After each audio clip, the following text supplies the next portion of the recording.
So lucky we cut out. But like we were going into. You want me to read that again? You know what? Yeah, you got it. This is Proverbs 29:11. It says, "A fool uttereth all his mind, but a wise man keepeth it in until afterwards." Yeah, like I said, a fool is kind of wise, basically, loosely paraphrasing, when he doesn't speak or when he holdeth back his tongue. You know, but a fool uttereth his mind. Basically, anything that comes to his thought process, he's gonna. That man's leaning to his own understanding. Exactly. He's not hearing out the full account. He's gonna portray it onto the world. And again, like we were going into, those things that pop into their mind, they're gonna enact it in the flesh. Yeah. You know, but being in this truth, what? We have them wicked thoughts that pop into our head, but it's the spirit that guides us and holds us to refrain from these wicked acts. You know? So we constantly have to walk into the spirit to the best of our ability and pray unto the Lord, you know what I'm saying, that he guides our steps. And that's why with the brother opening up with being circumspect, that goes into pretty much being just like being vigilant. Stand upon thy watch. So you're gonna take everything into effect. You're gonna watch all around you. So if, for example, it's like pretty much getting rebuked. Mm-hmm. When you're getting rebuked, nobody likes getting rebuked. But if you sit there and actually understand, one thing I was always told growing up, don't listen to respond, but listen to understand what they're trying to actually tell you. Why? Because if you're listening to respond, you're not actually listening for edification. You're just listening to say, okay, well, you think that, but this is why it's this. Yeah. That you're never going to get anywhere with that type of spirit. You're trying to combat them in an argument. Exactly. Rather than actually applying that to your mind. But you know? What was the whole point of the rebuke? In order to build you up, in order to tell you where you're going off. It's only love. Mm-hmm. And that's what's wrong with people nowadays. They don't like that rebuke.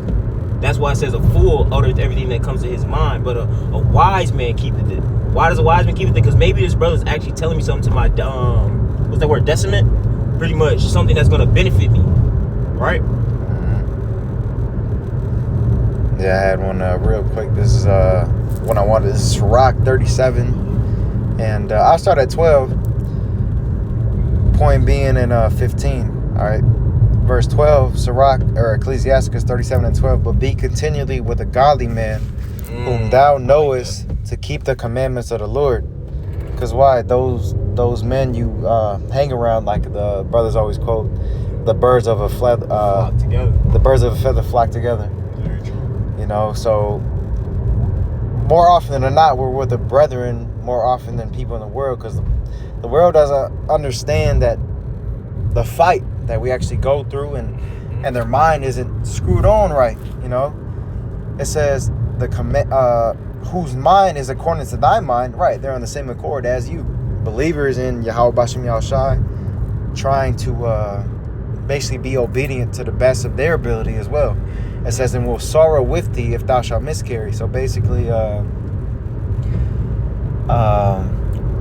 when a brother's crying, you're in that same stead. You're crying with that brother. If a brother's rejoicing, you're rejoicing with that brother. All right, being a brother. It says, verse 13, and let the counsel of thine own heart stand, for there is no man more faithful unto thee than it. All right, so basically, sometimes too, you again being circumspect or being basically observant, not observant, but what's the word I'm looking for? That's a good word. Observant, because it goes to watching your surroundings. Watching, but as well as discernment. You discerning whether or not this brother's advice is beneficial unto you, because not every brother's is different. Every brother's is different, I should say. You know what I'm saying? I'm gonna say prove thine own soul and see what is good unto it for you, loosely paraphrasing. All right. Now the scriptures do say do nothing without advice, but again, you got to take that advice, you know what I'm saying, and apply it where it needs be. If it applies to you, all right, take it. If not, keep it in the back of your head, and when it comes up, then apply it. Yep. But if it doesn't, you know what I'm saying, discard it and pray unto the Lord, because the Lord's got in your steps regardless. It's not to say you just toss the brother's words behind you. No, keep it in your head, but again, know that it's up to the Lord. Because sometimes it might be said to you, but you won't understand it until later on. Exactly. Just like it's really folly, but for example, you can listen to a song over and over and over again, and you can hear a artist make the same type of bar, but one day you're gonna be like, damn, that's what he actually meant by that bar. Mm-hmm. It's the same thing. That's what the brother actually meant. See, it wasn't meant to give it to you at that time. It was meant for something when that time was to come up. Now you have it to know what to do. If you understand what I'm saying. Yeah, it said, know ye not your own selves? Mm-hmm. You know, like, I believe it was Pastor Paul that quoted that. Know ye not your own selves? So basically, you know what's your weaknesses and what's your strengths. Mm-hmm. Right? You know yourself better than anybody else. Oh, besides Yahweh Shem Shah, of course. But you know yourself, man. You know where you're falling short. You know? But I'm going to continue on Sirach 37:14. It says, for a man's mind is sometime wont to tell him more than 7 watchmen. It says that sit above in a high tower. So again, like, you think 7 brothers or 7 watchmen could tell you the specific thing, but if it doesn't sit right within your spirit, you know what I'm saying? Listen to it. It says what? After that, verse 15, this is the main point. And above all this, pray to the Most High that he will direct thy way in truth. All right, because that's where our true guidance is. You know what I'm saying? That's where the help resides.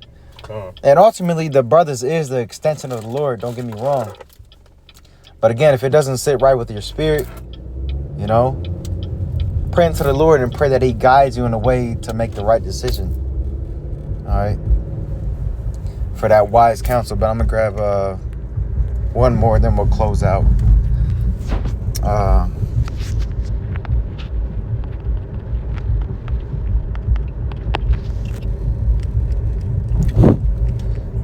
believe it was Colossians.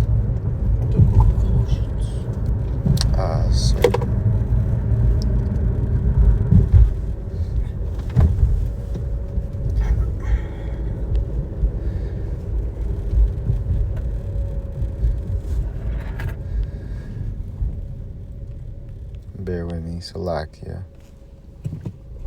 Actually, I'm going to continue on Ephesians 5:16. It says, redeeming the time because the days are evil. Wherefore, be ye not unwise, but understanding what the will of the Lord is.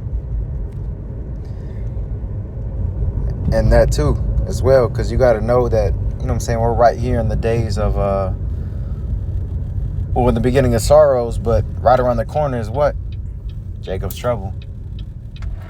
All right, and we have to be locked in the spirit. You got to be locked in more than ever now due to the fact you have to realize that we came to the game late.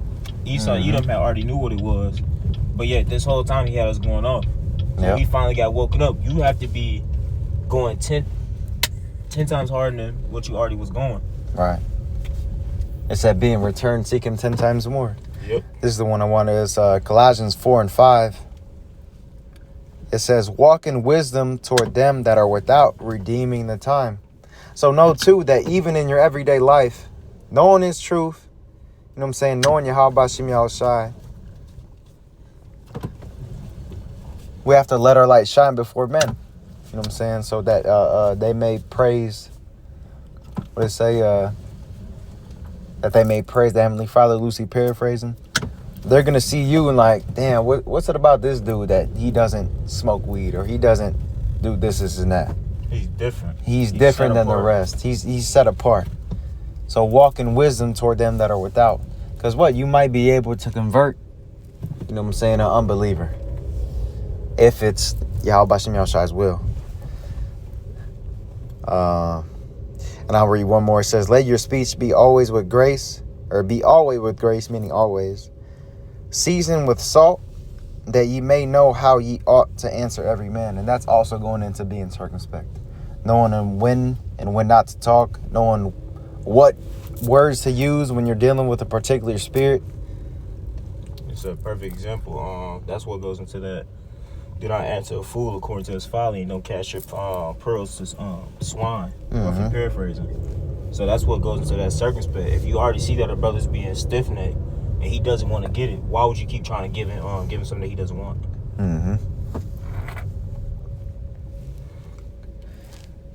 God. So, anything.